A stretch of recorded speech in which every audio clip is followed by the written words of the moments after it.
You're listening to The Signal Daily. Hi, I'm Shaurburi, your host for The Signal Daily podcast.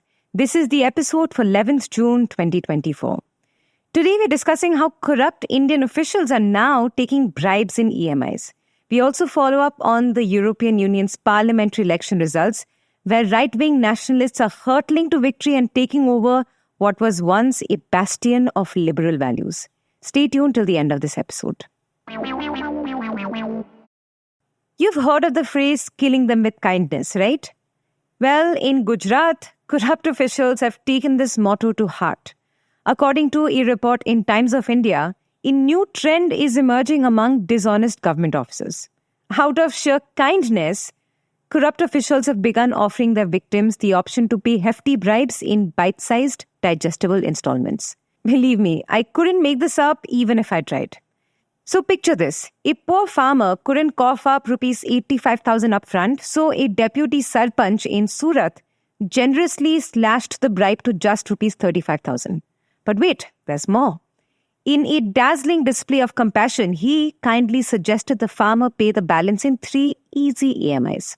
How considerate, no? And guess what? This isn't a rare gem of kindness. Take last March, for example. A person embroiled in an SGST bogus billing scam was asked to pay a bribe of rupees 21 lakhs. And to ease the burden, corrupt officials thoughtfully divided it into 9 easy-peasy installments of rupees 2 lakh each.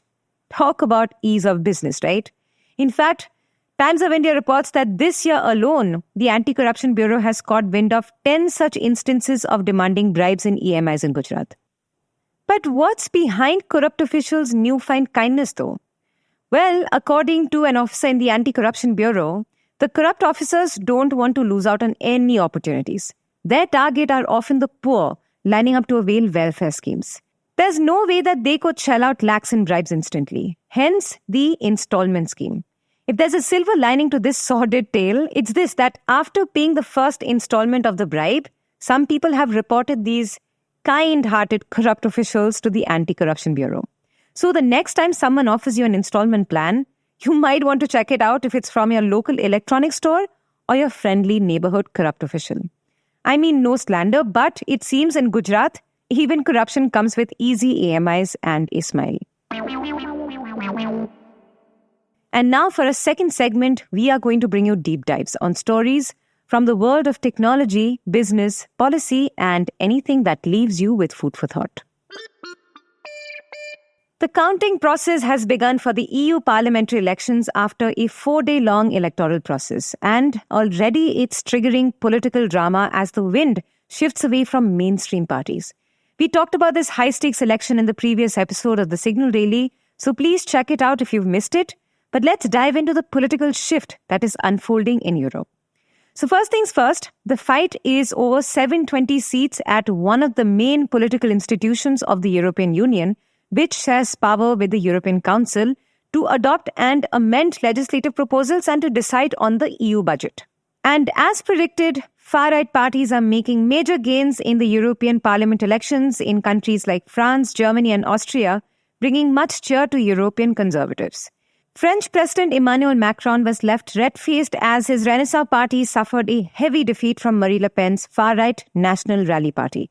I mean, Le Pen's party made history for itself by securing 31.5% of votes in the elections, which is the most that a French party received in European elections since 1984.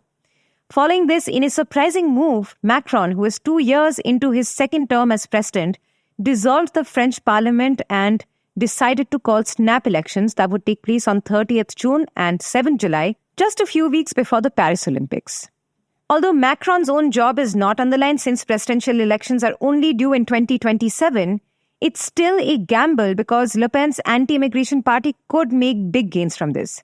But then there could be a different game plan for Macron here.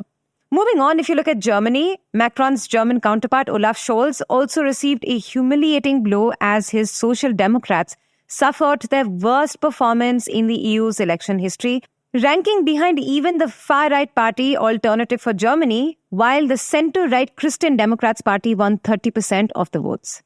Now, this might also raise questions about the left-leaning coalition stability in Germany. Similarly, in Italy, Prime Minister Giorgia Meloni's Brothers of Italy, which is a right-wing conservative party, also soared with 28% of votes. And political analysts believe that Meloni will be the kingmaker of the elections, as both European Commission President Ursula von der Leyen of the centre-right European People's Party and France's far-right Marine Le Pen are looking for her support.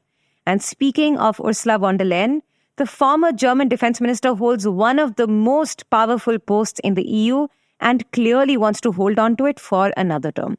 Many find her to be a strong leader who had taken over shortly before the COVID-19 crisis wreaked havoc globally, and she had helmed the EU strategy for manufacturing and deploying COVID vaccines. And it was also under her watch that the European Green Deal was adopted. Also, she has advocated for equality as one of her big priorities.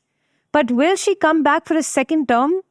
Well, with a decent performance of her centre-right party, there is a chance but no certainty, because she, as some analytical reports point out, might be too left for the right. But why the rise of right-wing lawmakers in the EU is interesting and why we're talking about it in today's episode is because the European Union has always tried to keep the hard right at bay. After all, the EU has largely advocated for liberal democracy. Article 2 of the Treaty on European Union states that, and I'm quoting it, quote, "The Union is founded on the values of respect for human dignity, freedom, democracy, equality, the rule of law, and respect for human rights, including the rights of persons belonging to minorities," end quote. But little by little, the far right has been gaining territory and coming closer to power. I mean, consider this. France, a founding member of the EU, will be sending the biggest group of ultra-nationalist lawmakers to the EU Parliament. So what does that mean for the EU stand on human rights and climate laws for the next 5 years? That is the big question.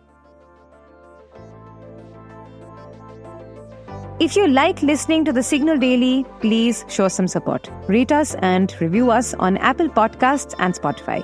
We'd love to hear what you have to say about this podcast. So feel free to shoot an email at hello@thesignal.co. This episode was researched, written and produced by me, Shorbari, and Anup Sembal. Edited by Venkat Anand. Mastered and mixed by Yash Hirve. You can catch this podcast every morning on Spotify, Apple, Amazon Prime Music, or wherever you listen to your podcast. We are thesignal.co on Instagram, LinkedIn, and Twitter.